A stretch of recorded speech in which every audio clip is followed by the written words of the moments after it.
Okay. All right. Well, welcome everybody. My name's Loretta Cohen. I'm here with Westchester Communities That Care.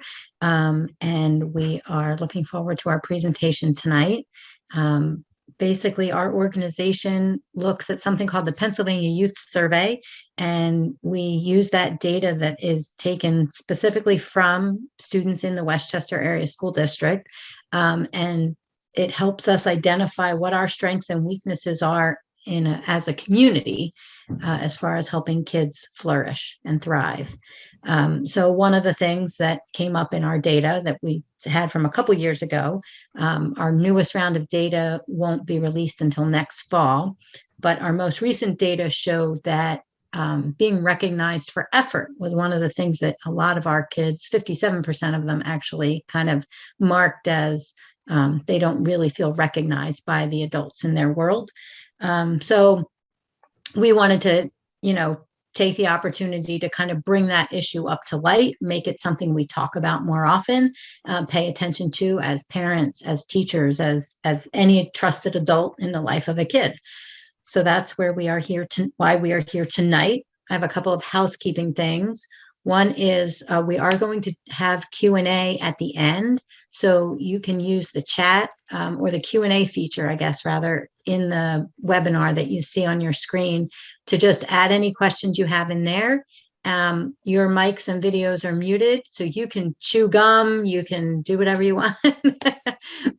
Pet your dog, have your dog up there with you. And we'll read off the questions to our speaker at the end. And so those will get answered. If we think it's pertinent to interrupt her, we might do that, but for the most part, we'll handle those at the end. Another little housekeeping thing, I was getting several requests of people saying they didn't receive the Zoom link, and I am trying to figure out why that is. It's done through our website, and so it should automatically go to everyone who is registered. So if you were one of those people that didn't get it and I had to just recently send it to you, you could just check your junk or check your promotions and see if it went into a different folder and let me know. That's going to help me when I try to figure it out on the back end so it doesn't happen again. So thanks. We have a couple things coming up. I really wanted to let people know we have something we run called Parent Trek, and we are doing one next week, next Wednesday on March 16th at Okahocking Preserve. The idea is that we take what we're hearing tonight, and we go the next step, right? If we hear this presentation, we see this ad and we hear this presentation and then it sits, sometimes we need to revisit it, right? Try the tools that we're going to hear tonight, try them at home for a week, come back, let's meet, and we're just going to go for a hike and we're going to talk about making this work in our homes. What's the reality of that? We also have coming up in April, on April 28th, we have a suicide prevention training. For anyone who didn't get to participate with that, we ran one in the fall. We're running it again. It's called Question, Persuade, Refer, and it operates very much like like CPR, in that we try to train lay people how to recognize the warning signs of someone who might be considering suicide, how to recognize those and help the person get the professional help they need. So that's on April 28th. And if you'll be getting information on that from our newsletters and stuff. That's it. For me, I would very much like to introduce to you Janine Oliver. She is a professor of psychology, and she is here with us tonight. She can tell a little bit more about herself, but she's here to talk with us about recognizing effort and a whole lot of other things surrounding that and how that fits with childhood development. So thanks, Janine. Thank you, Loretta. Thank you, Mary. And thank you very much for having me. It's a pleasure to be here with you all this evening. I'm just going to share my screen so that you can see the PowerPoint slide that I have prepared for this evening. Okay, so first let me commend this program. What a wonderful program, caring about youth. Are you able to hear me? I should have asked that first. Yes, I can hear you. Okay, great. What a wonderful program that we're helping We're helping youth, and we're planting the seeds for future growth. It's a wonderful thing that you're doing. So thank you very much for letting me be a part of it. So just a little bit, very little about myself. I'm a social worker, a licensed clinical social worker, and I've worked with young kids and teens for a very long time. They're very special and close and dear to my heart. I've also worked with parents. I am a parent, so it's something that's very close to me, helping youth, particularly at-risk youth, as well as a clinician and a therapist. I've been a therapist for about 20 years, outpatient mental health, as well as worked in the foster care system. So all of those experiences, and I continue to do counseling as well, in an outpatient setting. All of those experiences have been very rewarding and very beneficial. And I've learned a lot about youth's resilience, and it's been wonderful. So again, thank you for having me.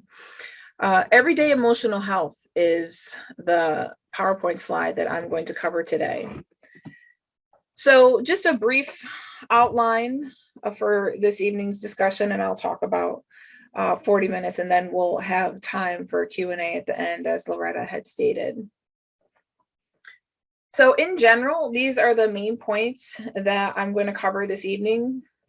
I do want to talk about understanding stages of development. The reason for that is that a lot of times we do focus on age, and that is important, but it's also very important to focus on stage. So what, and you know this as parents, and you know this as, educators and counselors, that we of course look at age, but sometimes we forget stage. So when we know what's normative behavior and how we speak to a child at, say, 10 versus 5 versus 15, okay, we speak differently to them based on their stage of development, their cognitive stage, their psychosocial stage. So we'll just cover that so that we are so that we're understanding from the off what we're dealing with and what stage of development we're dealing with, and what's normative versus what falls outside of that realm of normative behavior for each of those stages. We're going to look at how we learn as human beings, as how we grow and how we learn, how we process information. We're going to look at hallmarks of emotional well-being. So a good way to know, psychology has been, I don't want to say negative, but we do focus a lot on disorder. And a very good way to know what a healthy functioning human being is to study healthy people, is to study what works, and proactive and preventative measures that are antidotes to depression and antidotes to anxiety, inception and worsening. So hallmarks of emotional well-being, we're going to cover that.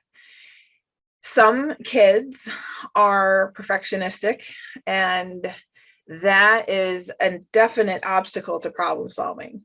We're going to look at, and I bring that up because it's something, again, in my experience, that I've seen quite a bit with kids of all ages, really, but it seems to kind of reach an apex in the tween to teen years, perfectionistic tendencies. So we'll look at that, and we'll look at how to focus on excellence and get the kids to focus on excellence instead of perfectionism, which is really something that is their own perception. And it is something that is self-defeating, because they end up kind of planting, barriers in their own path with perfectionistic tendencies that only they can perceive, okay, and not live up to. So really important to cover that. We'll look at something called lagging skills. It's important to note that traditional interventions at school and in the home, such as consequence enforcement and that type of thing, don't always resonate with certain kids. Some kids have certain skill lags, and we'll cover those. So some kids, for example, and teens and tweens, are inflexible in their thinking, have a hard time with sequential thought and multi-layered complex tasks. And that is a skill set that often goes unnoticed in the school setting.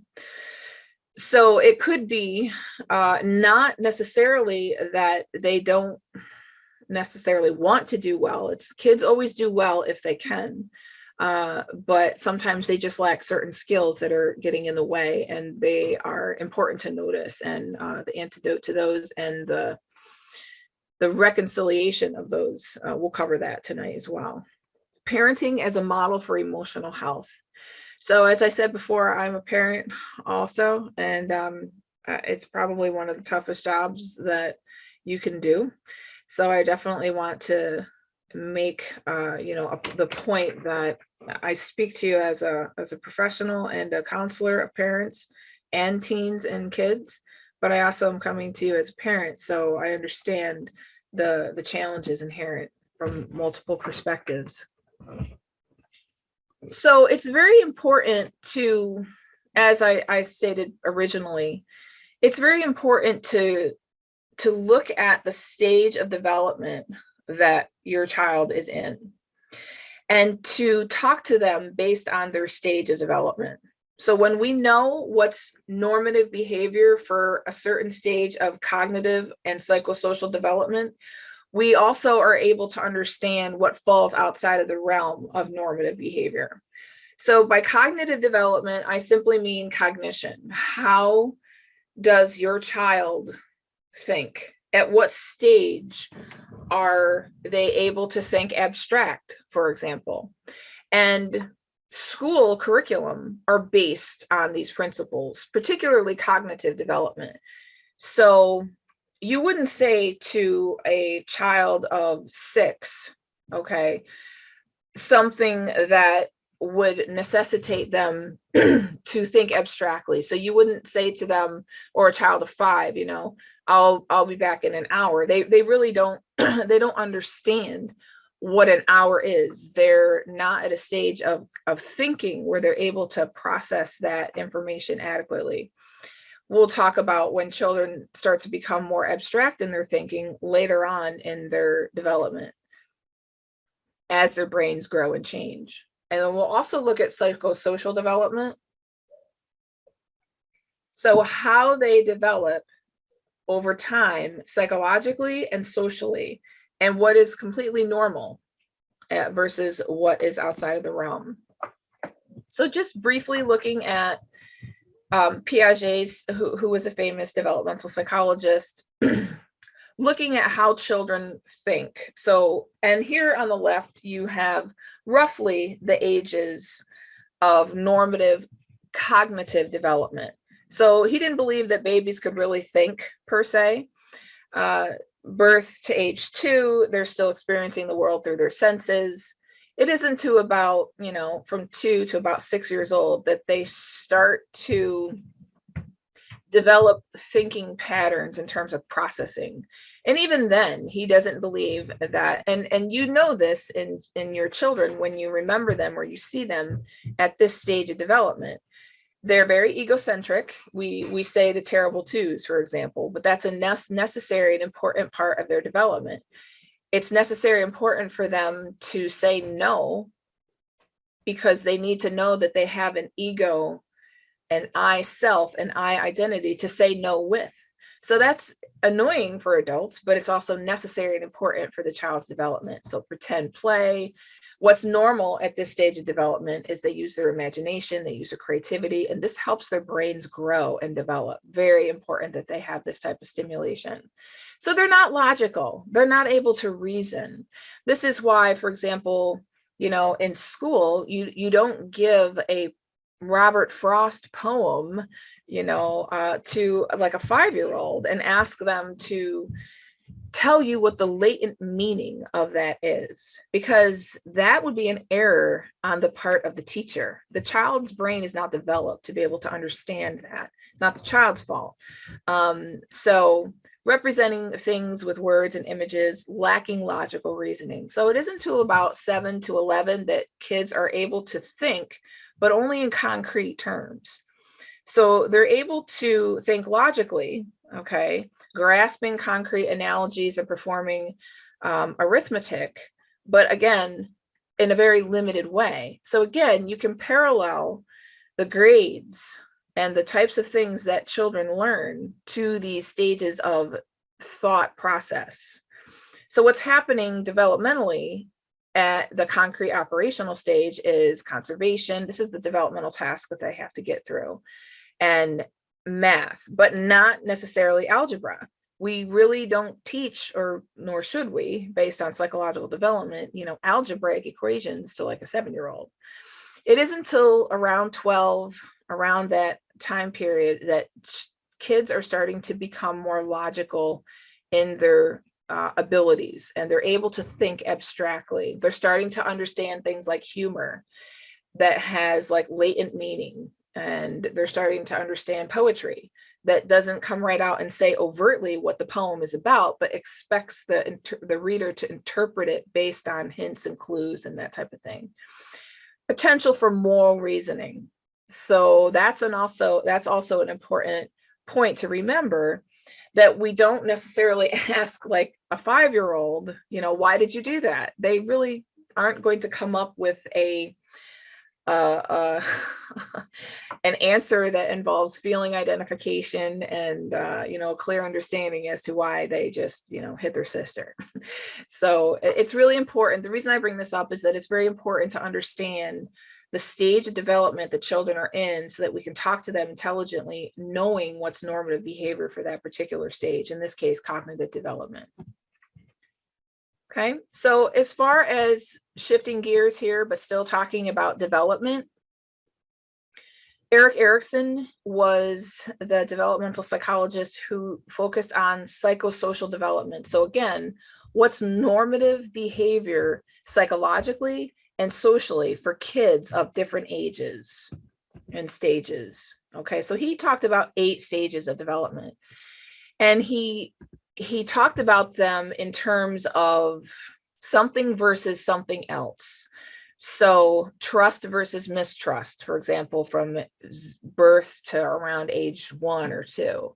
So in other words, there's a positive and a negative. The positive is trust. The child, the baby at this stage, needs to learn a sense of trust in their environment and with themselves in order to have the tools necessary, the psychological and the emotional tools necessary to meet the next stage of development adequately. If they don't, then they start off with, an inept kind of set of tools in their toolbox. So trust versus mistrust we learn that very early on. And this really is the foundation of attachment, which we're having a conversation now about. We're having a conversation about emotional development and emotional well-being. We can't have that conversation without talking about healthy attachment and feeling safe, that sense of feeling safe in their own skin. So trust versus mistrust leads to autonomy versus shame. So hopefully they have a sense of trust so that they can feel like the protagonist in their own young little bodies, and they have a sense of autonomy. And then moving forward, initiative versus guilt. So how this works, developmentally speaking, is that if they have a sense of trust in themselves, that they're going to be able to navigate the world, then they'll go out and have autonomy and be able to do it. And then moving forward, they will be able to take initiative. So you see how it's a kind of a sequential building block over time. So as an infant, you look at the coded on the left. As an infant, you're dealing with trust versus mistrust. And then a toddler, you reach out and braille the world around you, develop a sense of freedom and sense of self-esteem, but more importantly, building up to a sense of self-efficacy, in which this will be vital later on in years. Initiative versus guilt. They learn to take initiative, or they feel bad about themselves if they can't do that as a preschooler. And then moving forward in the grade school years, they learn to have a sense of industry. And this is where self-efficacy, or the belief that see, self-esteem is an excellent thing, but self-efficacy is often overlooked as a component of self-esteem. All the confidence in the world, okay, won't allow a child that doesn't feel that they're able to use it. So that's self-efficacy. That is equally important in terms of overall emotional health as self-esteem. So they start to build that in industry versus inferiority.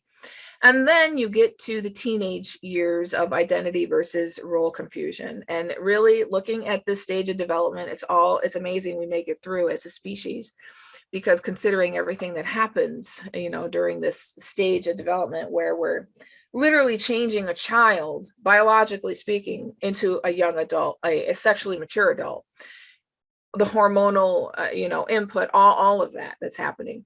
And that really needs to be taken into consideration. Are they going through puberty? Because if they're going through puberty, the mental functioning takes a back seat, okay, to the hormonal activity that's happening. Not that they can't think, it's just that it is a factor to consider when we're talking to kids of this age, and we're teaching them. It's just an important factor to consider.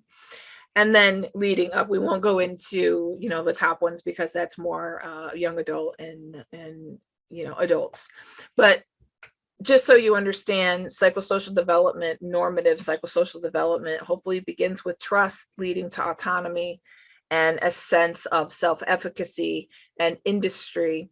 Identity versus role confusion, what that means is that kids of this age, teenagers, they're trying on different hats. They're trying to see what group that they resonate more with versus groups that they don't. And it's a natural phase, and it's an important one. Parents sometimes will come to me worried that their kids are in with this group or that group, but it's necessary and important for them to make and break friends and to be able to develop the social skills to do that so that they can meet the needs of young adulthood. So, and it's important for kids to know who they are by knowing who they're not. And that is a very important growth life skill. So for example, when I see kids at the college level, 18, 19, 20, to 24-year-olds, they're very academically bright, but sometimes they lack the confidence or they lack the industry to be able to come up to me and talk to me about certain things in the class that they want to advocate for themselves. So they need those skills that they develop all through these years of psychosocial development in order to become healthy emotional adults. This is just another picture of the 8 stages of psychosocial development, okay, going along. We're only going to go to adolescent for our purposes here, but it just shows, kind of a different linear progression of the previous slide. Okay, so how do we learn and process information? We learn through several ways. We learn through association. We learn initially by pairing things together and then adding value assessments to them. So of the stimuli in our environment, we will learn to associate, positive and negative based on the different pairings and groupings over time.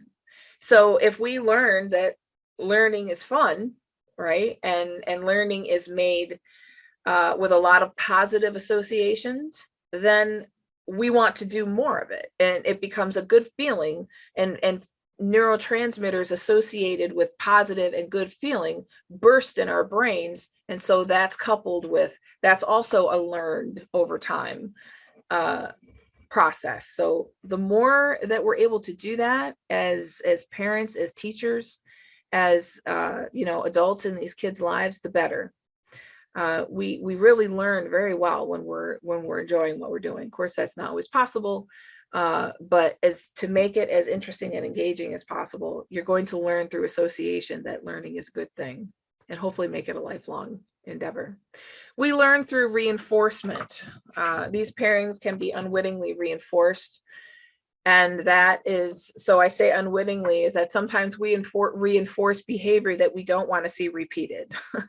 And we don't realize that we're doing that. So sometimes just attending to a behavior and paying attention to it is reinforcement.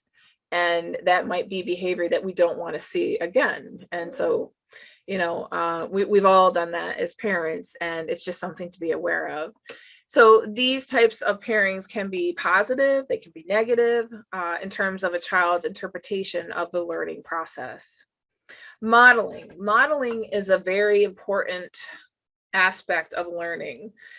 There has been a lot of research, data-driven research that has been done on the very important role that models play in kids' lives. So basically, by being or doing what you'd like to see your children emulate, sends a very strong message.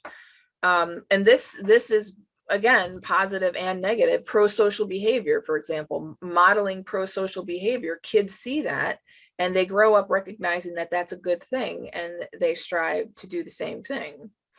Parents, teachers, and adults are models of behavior. And I know that this is something that seems obvious and is kind of lost in the hustle and bustle of daily life, but it's just important to note and recognize that if we're the things that we're modeling, so if we're always saying no, then kids are going to say no. If we're always focusing on what kids can't do, then they pick that up, and they're going to internalize that dialogue, and they're going to focus on what they can't do. So we don't always think about the things that we say, and 85% of what parents tell kids is negative. So, and it doesn't necessarily mean that they're saying negative things to the child. What it means is, no, you can't do this, and no, you're not going to go there, and we're not going to do that. So you can spin that to the positive, and we'll talk more about that later. But modeling sends a very strong message to kids. They watch us. After about age 7, they kind of stop listening as their primary sense, and they watch everything that we do. So VARK, I included this because it's something that I give to students, incoming freshmen. I want them to know, if they don't already know, how they process information best. It's a very important, I wish I'd known it as a freshman in college. So it stands for visual, auditory, reading and writing, and kinesthetic. So some kids are good at all of them, okay? And some are heavy in one area over another. And you can find out where your child, their strengths are by going to varkquiz.com or varkquiz.org, and just have them, it's a short assessment, and have them answer the questions honestly. I always tell my students, answer the questions based on who you are, and not who you'd like to be, or not who you think you are. Answer them, really honestly, as far as what resonates with you and you feel the most comfortable, because then you're going to get an accurate assessment. So are the kids more visual in terms of information that's displayed to them? So as a professor, I really have to teach to multiple learning styles. I can't just focus on, reading and writing. That's my strength. Some kids they need to hear a story. They need to hear information anecdotally kind of weaved into the lesson, so that they can visualize what's happening inside their minds. Visual is more like graphs and pictures and videos and that type of thing. Reading and writing, me personally, if I write something down, it pretty much becomes a samskara in my thinking, and it will not go away. So that's my dominant learning style. Kinesthetic, these kids, okay, they need to move to think. It's not that the others aren't a factor for them, but these are like your athletes. These are your dancers. These are your, kinesthetic it's movement. So it's very important for them to have hands-on stuff in school. And I recognize the limitation of some of these given certain topics and subjects in school, but as much as possible for you to understand how you best process information is going to help you sorry, that's my email. It's going to help you make a really informed assessment that's accurate based on how you think, how your child thinks in specific ways. And so all it is an information gathering tool. And it's an important one, because then you could say, okay, so I'm a little low on visual and auditory. So I need to focus on that a little bit more. And because teachers at the college level are really teaching to all of these different learning styles.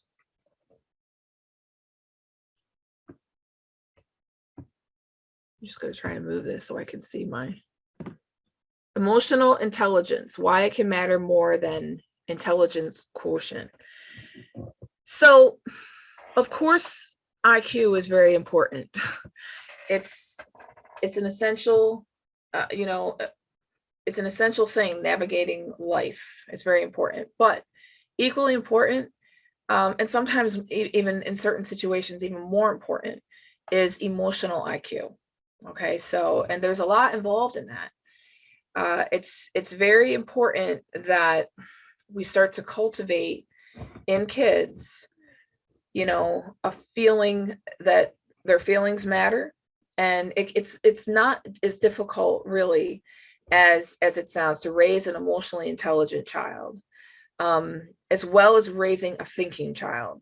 It's very important to raise a child that can problem solve, think on their feet, but it's very important also, again, sometimes the things, and I'm thinking of kids at the college level, sometimes the things that are difficult for them are those life skills things, the things that they have to, navigate on their own, time management. How much do I need to study for this particular quiz?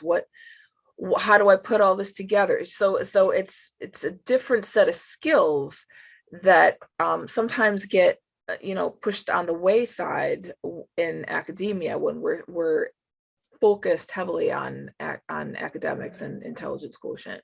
Okay, academic intelligence really has little to do with emotional life. IQ and EQ are separate entities, and they're actually processed in different parts of the brain. So I remember a parent bringing their child to a session, and the parent was talking about, the child had a really hard time with their emotional regulation, but the child was also a gifted child. Okay.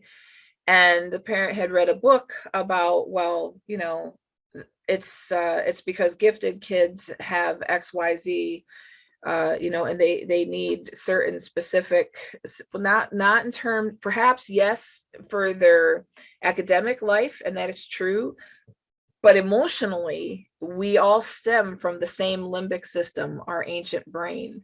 And that's a different part of the brain and nervous system than intelligence and analytical thought and analytical processing. So there are separate entities. A blend of IQ and EQ is ideal. So it's necessary and important, obviously, for grades and for, academic achievement, but it's also necessary and important for a child, for an emerging adult, to know that they have to turn off the phone in order to pass, that they have to monitor their time spent with friends. So those are all life skills that are based on, emotional intelligence, and know when they're getting upset and how to deal with that. Know what their personal triggers are and what to do about it. So that's a more complex endeavor that isn't necessarily taught in schools. IQ contributes to approximately 20% of the factors that determine overall life success. I want to read that again. IQ contributes approximately 20% of the factors that determine overall life success. 80% are other factors that are brought to the table, notably emotional quotient and other social factors. So I don't want to minimize academic, intelligence and and grades and everything. That's very important. But it's also very important to note that, class rank isn't necessarily going to determine success, regardless of how we're defining it. To focus exclusively on IQ at the expense of emotional development will decrease your child's chances of overall success in tasks, testing, challenges, and developing resilience, a precursor to grit. So there's been a lot of research on grit as a factor for overall success as young and emerging adults at the college level and in high school. I remember someone that I saw who was academically doing excellent. However, toward his junior year, it started to really weigh on him, you know, the more complex the tests got, several assessments, as well as the PSATs and the SATs rather. And he developed a real phobia for test taking. So that's what I'm talking about. You know, all of the intelligence that you have in your mind and in your brain, if you can't get that out because of emotional issues and emotional problems and anxiety, it needs to be a healthy balance. Hallmarks of emotional well-being. So if we were to, you know, make a emotionally healthy, a psychologically and emotionally healthy human being, these are some of the ingredients that we would want to add to that mix. Feeling valued. And I'm going to go over all of these in greater detail. Being heard. Sometimes just being heard, healing begins. Okay. And that can be done as simply as as easily as stating what the child or teen has already said. So it's these tools are simple, but sometimes not easy when we are in a conversation with our kids. So being heard, very important. Being validated. So nobody likes to feel minimized. Nobody likes to feel as though their efforts are not important. I think it was Plato who said, never dissuade progress, no matter how slow.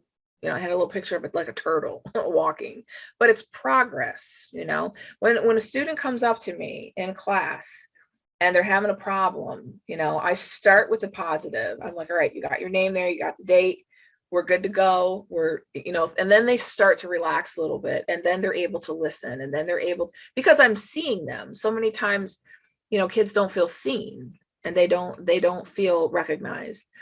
Recognizing effort, you know, kind of a segue into the final bullet point here, recognizing effort.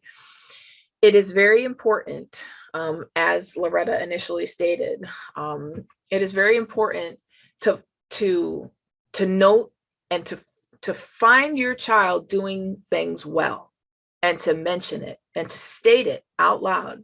You know, I noticed you spent a lot of time on that. That was really good.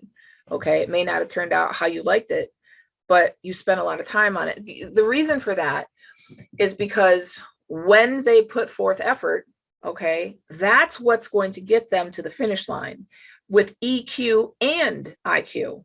So when I'm a hypnotherapist in my practice, and when, you know, kids are having trouble, for example, with studying, and we do a hypno session, I will always have them visualize themselves studying, themselves turning off the phone and putting it in the other room. I will have them visualize doing the things that reach the higher grade, okay, because that's the effort involved. So I don't have them, for example, hold up a grade A, right, as a finished product in their visualization, in their hypnosis session. I have them visualize themselves doing the things that will get them there. And so that's downloaded into their subconscious, and that's downloaded like a guidance chip, internal guidance chip. So it's very important to recognize effort, because it's based on the law of effect. Okay, you want to reward behavior that you want to see repeated. It's Tolman's law of effect. It's the foundation of behaviorism, behavioral psychology. Reward behavior that you want to see repeated. And it works the same in its converse. You kind of punish behavior that you don't want to see repeated. Okay, so each of these taken one by one. Feeling valued. Kids need to know that they're approved of even when they don't do well. Okay, it's important that you separate the person from the situation. Okay, I love you. I know that you didn't put forth your best effort, but it's important that they know that they're accepted. Even though then they're able to feel safe enough to say, I recognize that I could have done better.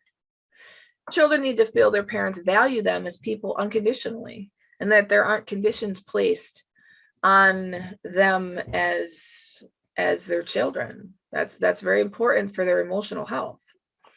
When you increase appreciation, you increase your value. So think about a car, as soon as you drive it off the lot, it like depreciates. But when you appreciate, you increase your value. So it's important to let them know these things. Depreciation decreases value. So what that happens is they devalue themselves, in other words, when they're not appreciated, and the efforts that they put into anything, no matter how seeming small. It's important to recognize the effort that they put in.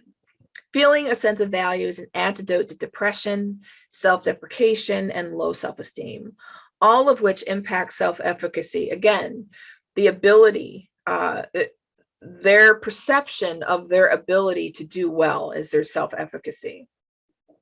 It's linked to self-esteem, but it's action-oriented. So that's an important distinction. And the ability to have self-control. Self-control is very important. Okay, being heard, very important. Listening is an active skill that shows that you're engaged with your child's life. So that's important to be reciprocated, okay? But again, it comes to modeling. Listening is it's really respect in action. It shows I'm with you, kind of thing. I'm with you in this. I'm next to you. I'm with you. A way to reveal that you're with someone. It displays empathy. So again, it's kind of empathy in action. Okay? Engages your child to continue to talk and respond to you. When they know that they're being heard, they're much more likely, okay, to engage in the conversation and to listen to what it is that you have to say, particularly when a mutually beneficial solution is reached. Encourages open dialogue. Being heard encourages open dialogue. You want to walk that fine line where you want your teen to make good decisions, and you give them the freedom to do that, and you also provide guidance, but you want them to always, you want the lines of communication to be open so that they feel like they can talk to you about anything, about the things that are important to them and their challenges. It endears your child. Being heard endears your child to reveal their inner truth. So that's something that's very important as they grow and change. It's essential for effective communication, being heard. Being validated, very important. Acknowledge others' feelings, even if you know they're not factually true for you. Okay, so it's really harmful to argue, okay, go toe to toe with someone else's feeling assessment that they have. It's an ineffective way of communicating. You don't feel that way, or you shouldn't feel that way. Like, that's judging the feeling. It's not much better, right? So when that happens, the other person immediately shuts down. Even children, like, they shut down. They're like walls build up. And it's just an ineffective way of dealing with emotional health, okay? Denying others' feelings only intensifies them. They're just going to dig their heels in, okay, until they feel heard, until they're being heard, so it's really important to recognize that. Mirroring is an effective way to do this. It is a therapeutic intervention, but it's one that's very effective and easy to adopt. So you don't mindlessly parrot, but you it's a way of showing that you understand what they're saying. A lot of times we don't respond, based on what the other person has said. We're only responding because of what we want to say.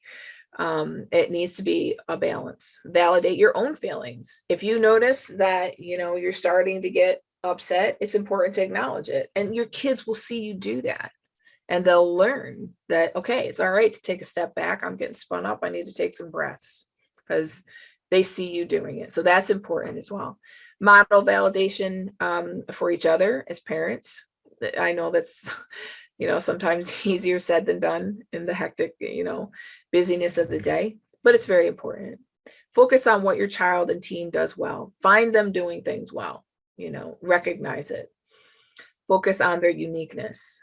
There is no one, sometimes when we live with people, their individuality, you love them, okay, but their individuality like evades us.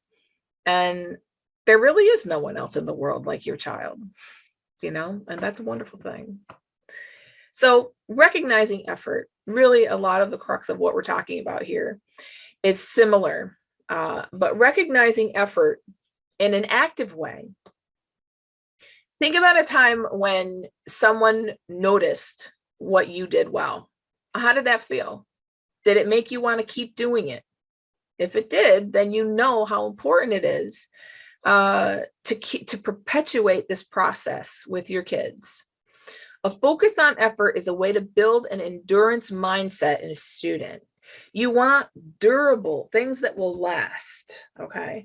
So when they believe in themselves and they start to believe in their ability, that's a durable mindset that will withstand, okay, many setbacks that are bound to happen. They're bound to happen in school and certainly at the college level. That's definitely going to happen, and it's important for the kids to have a durable kind of grit mindset. Effort increases the propensity a child will not quit at a task. So this is an emotional and psychological quotient ability. This idea that, and I see it frequently, kids will give up. They'll give up when something gets challenging or something gets hard. They need to try different things. They need to try a different way, and they need to believe in themselves enough to be able that they think that they can do that. And the only way that they're going to believe in themselves enough is if their efforts are recognized. They believe in me. They know inside that I can do it. So I believe in me, right? And that's really important. Increases, again, durability in learning. Learning is not a linear thing. It's something that I remember one of my psych classes, a computer science major come up at the end of class, and she was just shocked at the difficult. She said, well, I just thought, I would take this class as like an easy A, and like, it's just really challenging for me because it's a social science and theoretical in nature. And, so she had to reorganize her thinking about the learning process. And kids are going to have to keep doing that all throughout their educational lives. But a durable mindset will enable them to do that better. A focus on effort over outcome ensures long-term success due to the development of grit. And really, that emotional, intelligent propensity of grit and long-term success is something that starts with recognizing their efforts. Effort is what makes a child succeed at grades and emotional quotient, emotional intelligence. Effort increases a flexible mind, and this I can't stress enough, is really important just in life, certainly in college, but in life as well. You learn what doesn't work, okay, and you learn what does work, and then so you keep doing that. But there's going to be times when that will cease to work, and you have to try something different. And sticking to a task is equally important as doing well and getting good grades. Flexible mindset, extremely important, needed for a lifetime of learning.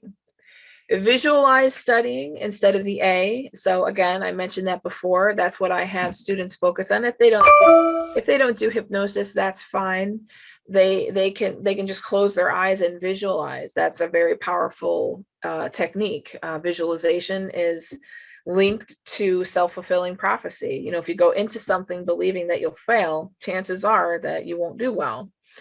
So I have them visualize specific things that are effort-based. And I'll never forget when my health teacher held up a poster. Our assignment, it was just 8th grade. Our assignment was to, as a class, write a fitness routine. And I will never forget, I didn't do it, which was a mistake. But what he held up a poster board of one of my classmates did. And she hand drew like different fitness positions, lifting weights in the gym. And he said, this is effort. And I never forgot it. I didn't do it myself, but I never forgot the effort that she put in. And I thought, God, you know, she really did a great job. I don't know what her grade was, but I never forgot him holding up that example of of work, you know, that we should really try to emulate. And he said it over and over again. He said, that's effort. She put work into it, and that's effort. So really, really important in the long run. Perfectionism, really an obstacle to problem solving. Intentionally sets goals beyond reach and practicality. Kids will often do this that have perfectionistic tendencies. They're never satisfied with less than their perception of perfection. So that is something that's just a never-ending, difficult set of difficulties. They tend to be dysfunctionally depressed with failure and just routine disappointment. They're preoccupied with the fear of failure and disapproval. Views mistakes as evidence of unworthiness. It's important to break that mindset and add in a recognition of their abilities. Become defensive sometimes, even when the critique is constructive. Tends to be more common in females. They may suffer from fear of missing out. And sometimes this is often a cover for protecting their self-worth. So then interventions for self-esteem and recognition of effort and recognition of them doing things well is really good. Vulnerable to decreased productivity, poor health, relationship issues, and low self-esteem. So there's a lot of data to support that. Perfectionistic kids often task avoidance is often coupled with that. It is related to perfectionism. You don't fail what you never try. This is also seen in, putting tasks off, okay? And insurmountable goals that are unrealistic build in proportion to the longer the student puts them off. So it just looms huge over time. Procrastination. The student doesn't see their capabilities. They don't see, for example, how far they've come. So that's important to help them recognize that. Often an issue of prioritizing and planning instead of intelligence. So again, it becomes an emotional intelligence issue. Students need assistance with self-efficacy and life skills. Help students understand that they can't wait until they feel like starting a task. It's often better to just ask or to just act and move toward the goal in some type of small way. You have about 5 seconds, between thinking of doing something and actually doing it. That's a deciding factor in your brain.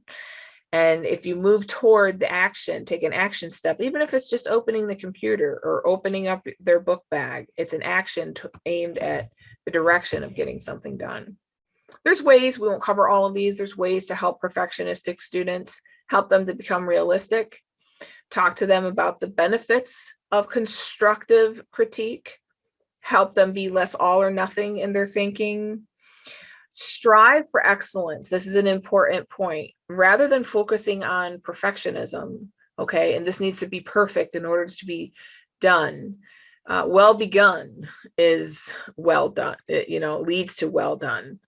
Have them focus on excellence, because that's something that is an ever-evolving trait. Give students long-term projects with encouragement and praise and recognizing their efforts over time. So that's very good. Shift in thinking is what's needed. Perfectionism's focus is no mistakes, which is impossible. And mistakes are how we learn also. Excellence instead focuses on skill development, where mistakes are seen as learning opportunities. So it's important to briefly note lagging skills, as I mentioned earlier in the outline. If a child lacks the skills to do well, this can intensify their anxiety. Specific lagging skills can include frustration tolerance. So they have a very low tolerance for getting frustrated. Inflexible thinking. They may not be flexible in their thought processes. They may not be able to solve problems on their feet. There's a great set of books called I Can Problem Solve. And it's very effective at helping kids become, kind of professional problem solvers on their feet. And the only way that this skill is learned is when it's practiced, is just when it's practiced, when it's needed. So that's an important point. So they may not be well at problem solving. Adaptability. They may not be well at adapting to different things. Okay. And they may want to keep like a fixed schedule and a fixed mindset. So transition from class to class, that kind of thing. That's adaptability. So an antidote to this is taken from Ross Greene's book, Lost at School. And that may not, the next bullet point, that may not pertain to your child, but if it does, he has a whole series on his website called Lives in the Balance by Ross Greene. The collaborative proactive solutions model is what is best used for kids that have these lagging skills. And what it consists of are 3 basic steps. And I think that this is a good way to parent as well. It's not only applicable, for example, in schools, but it's also, this can be applied across the board. And it works with young kids. It works with, tweens. It works with teens. It works good with adults. It consists of these 3 steps. The empathy step. I've noticed you have difficulty, not a problem. Okay, don't say that. I notice you have difficulty with blank. What's up with that? Like, what's going on? And then you let them talk. The adult stops talking. So in other words, we don't solve the problem for them and we don't tell them what their problem is. We let them talk to us, right? And so they're starting to think about it, and that's what they need to do. And then, okay, say it's, getting ready for school on time, right? I've noticed you have difficulty with getting ready and coming downstairs on time. What's up?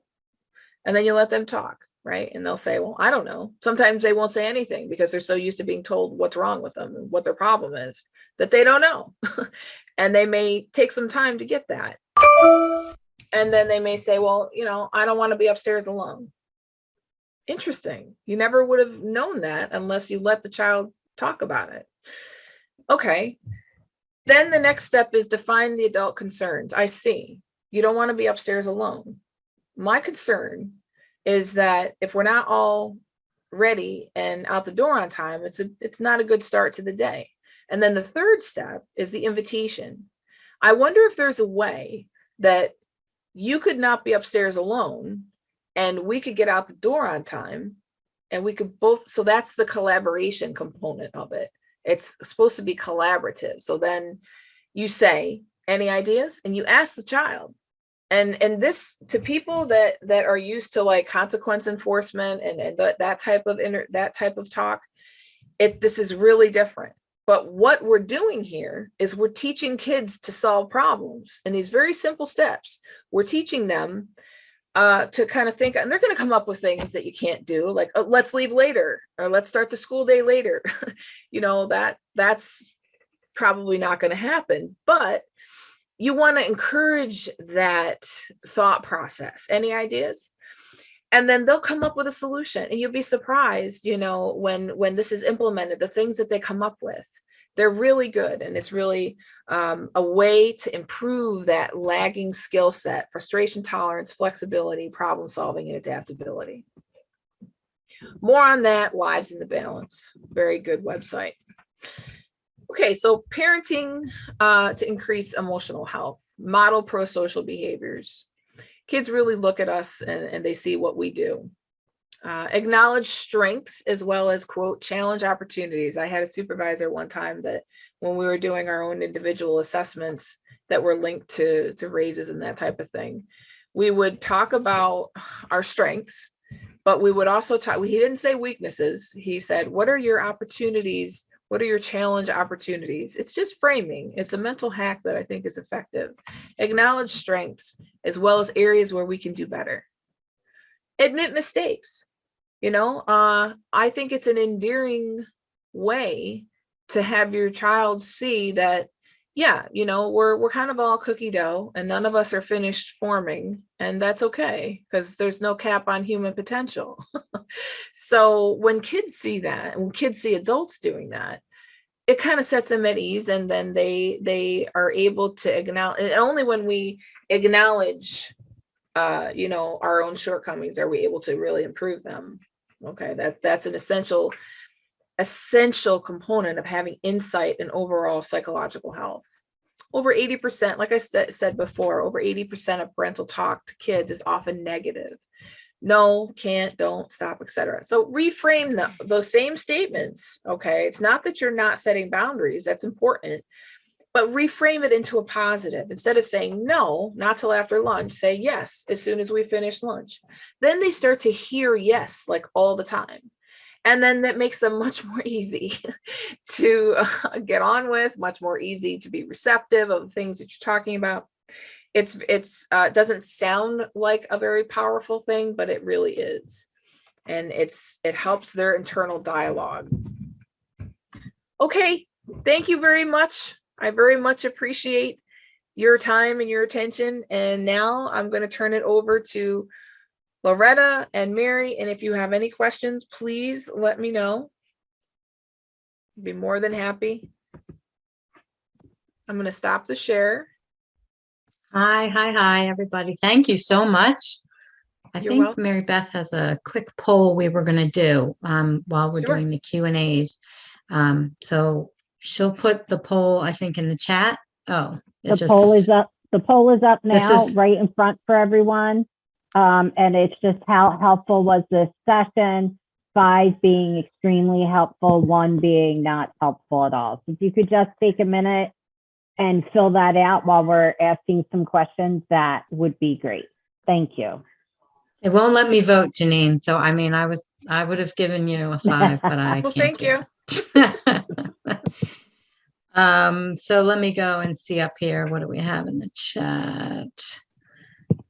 So in the beginning, it looks like there was one that said, learn that learning is fun. How do we model that as parents? I think in the very beginning you said we want them to learn that learning is fun. How do we model that? So I think that was under the association, how one of the ways we learn is through association. So if we associate learning with fun, then kids are going to be much more apt to want to do it. They're going to be much more engaged in the process. So modeling that is by, you yourself trying to have fun as much as possible. I remember studying with my son, and I remember that we would take breaks and we would laugh and we would joke, but we would also get to task. I mean, we would also get things done. But just kind of, it's serious, but it's important to also have fun. There's different chemicals in your brain that are released that are associated with positive mood when you laugh, when you have fun doing something, and it actually helps you to remember better. So that's important to do. Now, if we go into it and it's grave and it's serious and it's life end all be all, that adds pressure.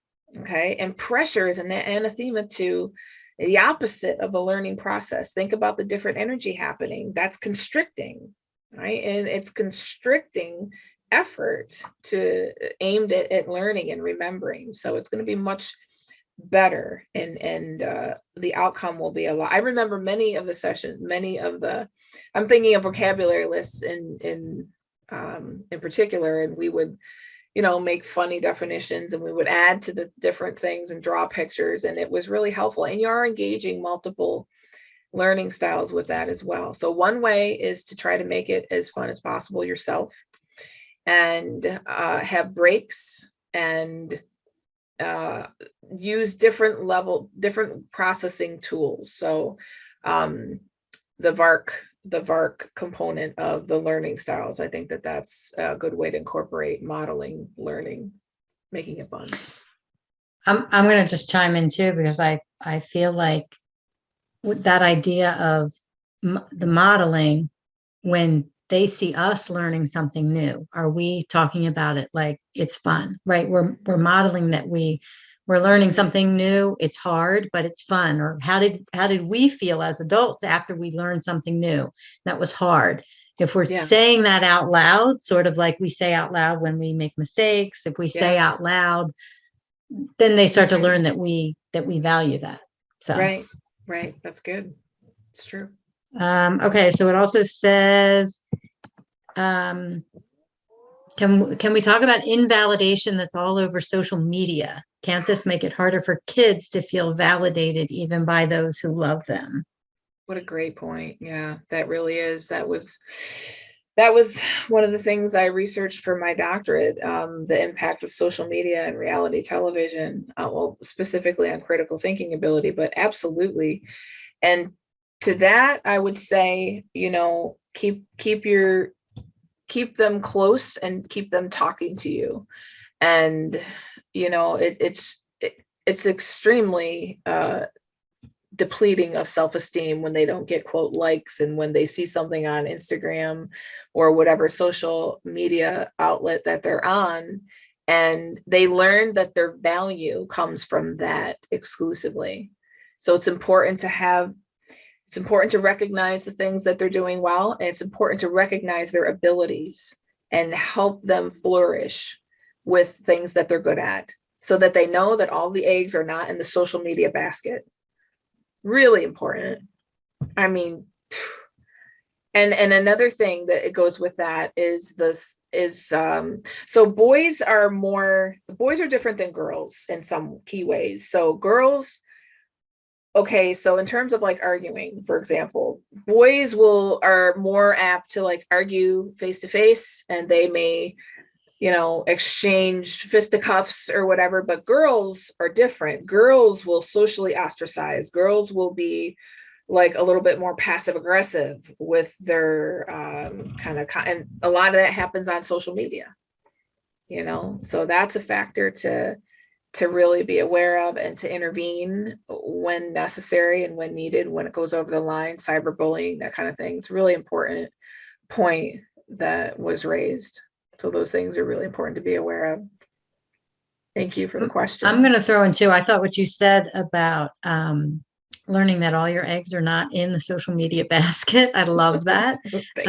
I think the other thing could be, I always try to point out volunteering. If your kids are not volunteering in something that really brings meaning to them, where they feel like, keep searching for that place where your kids can be recognized and valued for something separate from school, separate from social media, separate, that it's just, they have value. It's just so important. That was one of your 4 points, right? Yes. Volunteering and knowing kids want that. They want to feel their sense of value in the world, their place, that there's some meaning to them being here. So, and that they can make a difference. Mm-hmm. And at my son's school, he had to accrue volunteer hours every year. So, and he learned stopped things that in our public schools anyway. He learned things he never would have learned otherwise. It was great. So that's a good point. Yes. What things do we do as parents to create or complicate perfectionism? So you always want to try to reinforce behavior that you want to see repeated. So there are some behavior principles involved here. So when you focus on effort, a lot of that is diffused. Those perfectionistic tendencies tend to become diffused. So focusing on excellence I gave some researchers on perfectionism in adolescence, it's important to look those researchers up. That's the data-driven information that I used for that particular slide. And what they did was, you want to shift a mindset away from this impossible goal of something being perfect, which is never going to happen. Because the problem is that it's inside their own thinking. Okay, it's inside their own perception of what they think is perfect, right? So that's something that they have in their mind, but thankfully that can change. It's a perception, and it can be altered. So you want to focus on, instead, excellence, doing well, doing better than you did before. So I think the question was, how can we as parents contribute to that? Was that the question, Loretta? Or sorry, I was reading down. No, that's okay. That's okay. What do we do as parents to create or complicate perfectionism? Was the question. Yeah, only focusing on the end result. That could be like a negative. Okay, like you have to get this A, or you have to. Then that increases pressure, and pressure always impedes the learning process. Now, of course, they're going to have a little bit of stress, but that can be put to constructive use. You want to care about what it is that you're, learning. So that could be put to constructive use, but you want a happy medium. Psychologists talk about flow, right? A state of flow where something is challenging, but at the same time, not so difficult that you can't focus. So flow is like losing a sense of self almost. Like Michael Jordan has described, I'm going bad, I'm dating myself, I know, has talked about a sense of flow where you're just not aware of anything around you because you're immersed in what you're doing. So those types of activities, making learning as much as possible in a state of flow, will be helpful.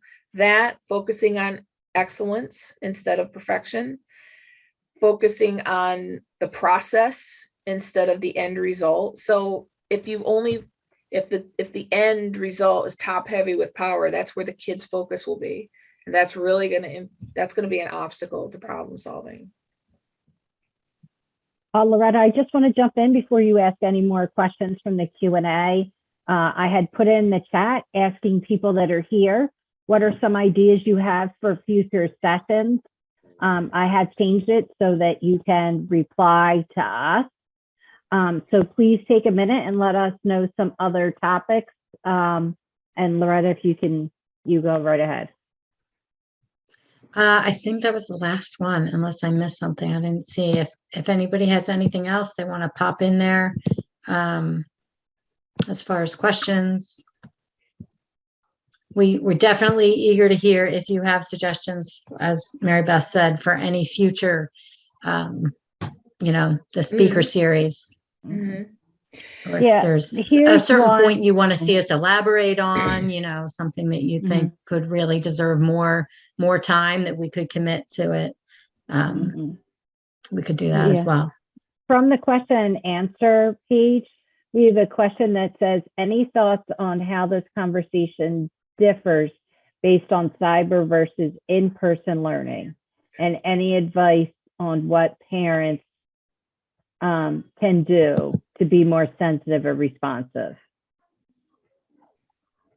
As far as, well, they're missing, kids that unfortunately had to be online for this during the pandemic, they're missing the social piece at a really important time of their development. That was really important. So anything that you can add to that would be really good in a safe way, given the confines of the situation. But they're starting to loosen now. So they missed that social aspect, and they got over zoomed and they got, under socialized. So when I would do the hikes, I would say to people, we're going to socially connect and physically distance.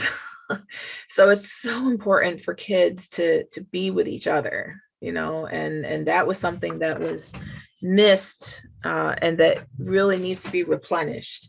When you look at places in the world that are blue zones, places where they live over 100, one of the hallmarks, and they're all over the world, so it's not a cultural thing, one of the hallmarks is feeling connected, not feeling alone and isolated. So that's really important for kids to feel connected and that they're not alone. And, as much as possible, have social gatherings where they can meet. That's important for their development and their health, their emotional well-being. Kids are resilient too. Let's not forget, right? It was a really stressful, very difficult time. They're very resilient.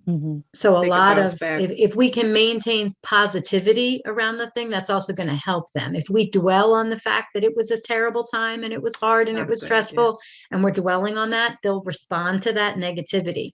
So that's just another piece we can play in it. Yep, that's behind us. Here's how we're moving forward. There's these pieces of it that are still here, but that's okay. Right here, Framing is everything. Framing is everything. So if you frame it that way, then that's where the focus will be, and it'll stay there. Because you're no longer there. It happened, yes, but now when we're coming off of the residual effects of it. But you're right. Don't focus there because, then they won't.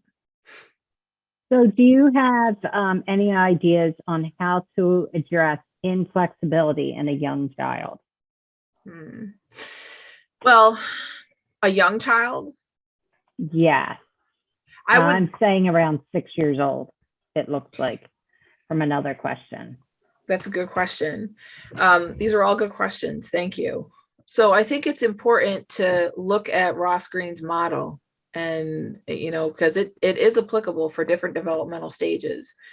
And it's important. So you can even do that with kids that have, developmental delays and disabilities. You just have to implement it in a different way that isn't as verbal focused, or sensory issues.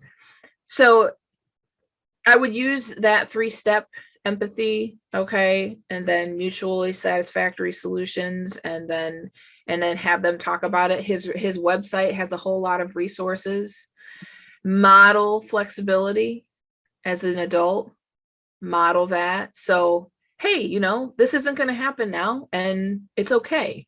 We're going to get through it. It's okay. So when they see you being flexible, when they see you, like being okay with change, that they're going to realize and recognize that it's okay.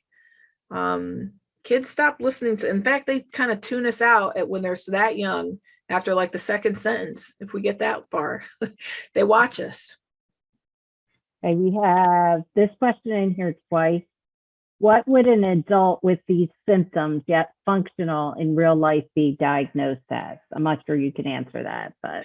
I didn't hear the question. I'm not too clear on what would an adult. It says if there's an adult that has a lot of the symptoms that you were talking about tonight, what would they be diagnosed as? I'm not sure I understand that, but that question is in here twice. So did perhaps they meant like the inflexibility of thinking? Well, probably. Without knowing more detail, in general, I would say that it was some type of anxiety driven. I know that's a limited answer. I'm not really sure of the specifics of it, of the particular, symptoms discussed, but my thought process would be that it would be some type of anxiety driven situation. And there's even perhaps some ADD, perhaps it could be. Okay, and this is our last question. It says, won't the VARC model work with social media's influence on the parents too? I'm sorry, will it work? Yes. Won't it work, it said, with the parents as well? Yeah. Will that model work with social media's influence on parents? Yes. Well, so there's a lot of discussion now about how to use social media as a learning tool, like how to, because this is a medium that kids are really comfortable with. So we got it. Like we have to live with it in some way and use it. But it's really about balance. I mean, I've read books that there's one that comes to mind, The Power of Off, and this psychiatrist or psychologist is advocating like none at all. And I don't think that that's practical. obviously that it's really good to not have, you know, as much social media and reality TV influence for reasons of, you know, kids' self-esteem and all of that, and just constantly looking at pixels, like that's not necessarily healthy for their eyes as well. You literally go into a different brainwave state that is receptive and not critical, like not thinking. So it does impede your thinking ability. So VARC is very good in that it helps you understand your particular learning style. I didn't learn mine. I didn't learn it until later. I didn't find out until later. It would have helped me in school a great deal. Loretta, if you want to close us out. Yeah, thank you everybody who joined us. We're getting a lot of thank yous in the chat now, so Thank you. just passing that along. I loved it. I'm going to go Thank back you. and listen to it again.